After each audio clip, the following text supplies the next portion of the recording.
Hi, I'm Skategirl701, and today I'm going to show you the basic supplies and tools you will need for when working with beads. First, I'm going to show you a board that I like to use for beading. Nice snap-on lid, and what's cool is it's a foam beading board. It helps keep the beads from rolling around, but it does all the functions a beading board would do. And if I don't want to use a board, then I can use just the lid because it has a nice foam surface backing as well, so I can use it for beading if I don't want to use the board. And when I'm working on a project, it helps keep it from getting disturbed when I need to take a break. Nice connect closed and everything, and I can keep it from rolling around. If you don't want to use that, then you can always use some regular old foam pieces that you can put on the table so that you can keep the beads from rolling around. That's basically all you want to do, is keep the beads from rolling off the table. So anything that will work as long as the beads don't move around. A towel could even work just as good as anything. Now, I like to use jump rings a lot in my jewelry and stuff, because it helps keep the clasps on anything. And what's nice about this is I can write on the lid what size the jump rings are what. It has a locking lid, so it doesn't fall the lid backwards, and it keeps the beads separated. And the rings separated, which is very useful. And I also like to use just regular old storage containers for holding my charms and chains and stuff, and they stack very nicely. Snap-on lid keeps it from, when it falls, it won't fall. Everything won't fly everywhere. So it holds the charms and stuff very nicely. I also I don't use these I use these for all the big stuff, and also for jump rings. Very nice twist on and off containers, so you don't need multiple lids or anything. It all just stays together. Nice handles so you can carry it around, and stacks pretty well. Will fit almost anywhere. So they're also very useful. You can add or remove containers from them. Now onto tools. I like for the basic tools, you will need definitely, for anything you want to do, string or wire. Very useful. I like to use the string more, or the wire more really, but string is more flexible. And this clear string is very strong, it won't break very easily.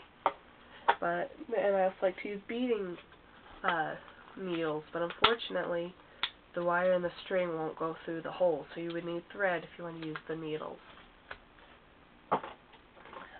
You will need a pair of crimper pliers so that you can, when you work for whatever project you need for crimp beads or tubes. Some pliers. Definitely need pliers. Nice beading pliers for getting down into the project and stuff without ruining anything, and it won't be a big hassle. I like using these pliers when we're working with wire and stuff, or the jump rings, so that it doesn't scuff up the wire because it has plastic on the end. I like using wire cutters. Definitely need wire cutters. Some very nice ones. I like them using more than these because these are much stronger. They're nice clean cut. Unfortunately with these, they're not as sharp, so it kind of takes me a while, but they're useful as well in their own way. A nice knotter tool to help make those pretty intricate knots. Definitely need a ruler or tape measure for measuring out your strings and stuff. I like using clear nail polish for keeping knots secure when working with jewelry, with any kind of string. I like using that. It doesn't work too well with the wire, but the string and thread works beautifully. I like keeping a marker or pencil on hand to help mark things, like on felt and stuff. I have sander tools so that you can smooth out wire or shape it or however you need to use it. And last but not least, the nail clippers, nail scissors. Very useful for when cutting down deep, close to the knot. You can also use a beading loom, which I unfortunately do not have, but they create beautiful designs, and I suggest for those who want to do that kind of stuff, suggest you get your hands on one. I just love the way a beading loom works.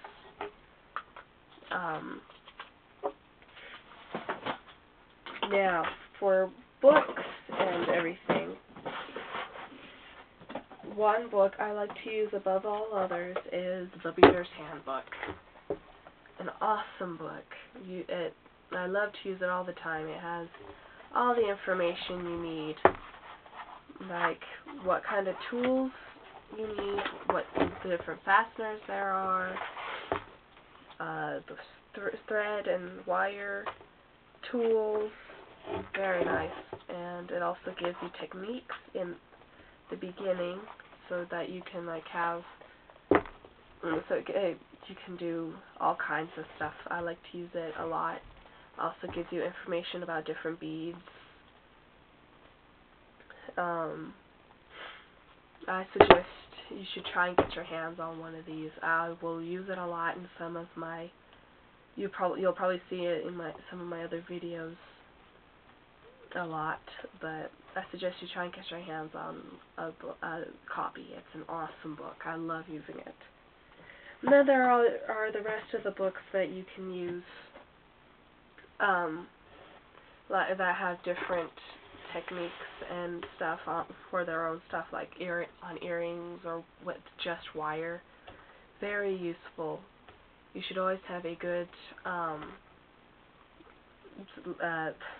some books on hand for when working with jewelry or any kind of craft with beads. And so that's about all I have right now to show you. In my other videos, I will show you how to make different pieces of jewelry or any other kind of craft. And so I hope this was informative and that it will help you.